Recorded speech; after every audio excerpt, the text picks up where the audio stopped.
A report this morning alleges an intelligence officer who worked for Democrats on the House Intelligence Committee warned FBI investigators California Senator Adam Schiff authorized leaking classified information over the Russia collusion hoax back in 2017. Well, joining us this morning to discuss this latest headline in that collusion conspiracy scandal is former FBI special agent in charge, Jody Weis. Jody, good morning to you. This latest information is allegedly from an FBI interview back in 2023 when that whistleblower said that Schiff called this all-staff meeting, and in that meeting, Schiff said the group would leak this classified intel because it was derogatory to Trump and would be used to indict him. Of course, this information, as we now know, is false, but what did you make of this allegation to begin with? You know, Jan, I feel like I'm in another chapter of a Robert Grisham novel. If this is true, this is absolutely shocking. Leaking information is a crime, no doubt about it. Leaking information with the intent to smear a president, with the intent to perhaps indict a president, that should terrify every American in this country, regardless of party.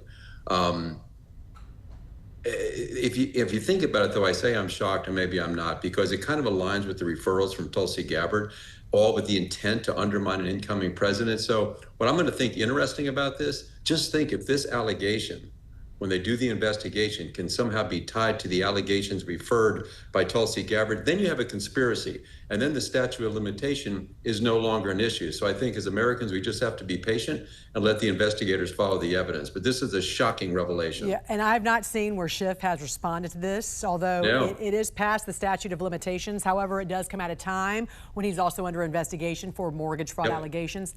Timing, not good for him. Speaking of timing, though, last week FBI Director Kash Patel fired several senior bureau members, including the former acting FBI director. But you say these firings were long overdue.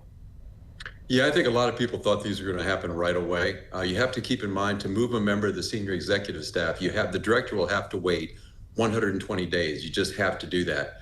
But when you look at some of these people, you know, some of them just had to go. Now, there may be smart people that will disagree. Some will say this is going to be the demise of the Bureau, losing all this incredible talent. To those people, I say absolute nonsense.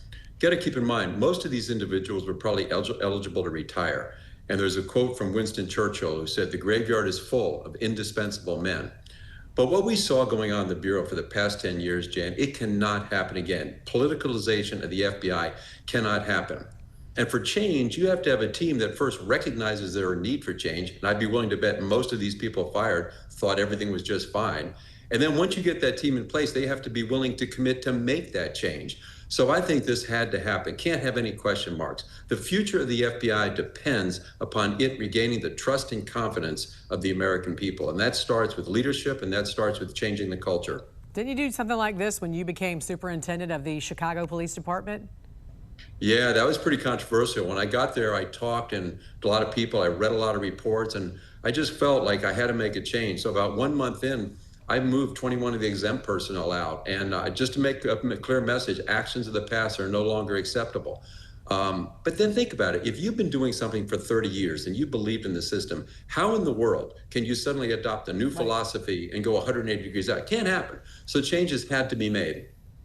I want to ask you about some changes coming to Washington, D.C. The police force now under federal control. How will the FBI play into this? Jen, I wish I was an agent in D.C. right now, because this is going to be fun.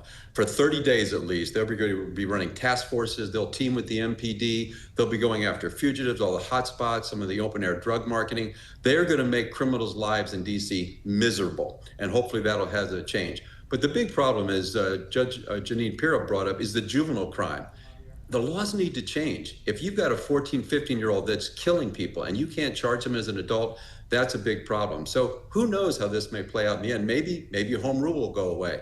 But I think it's going to be an exciting time for law enforcement in D.C. because the handcuffs are going to be taken off, and they're going to be pushed very hard to put an end to this crime, which is just outrageous in the nation's capital. Former Superintendent, Chicago PD, and retired special agent in charge at the FBI, Jody Weis. Thanks for joining us this morning. We appreciate it. Thank you, Jan.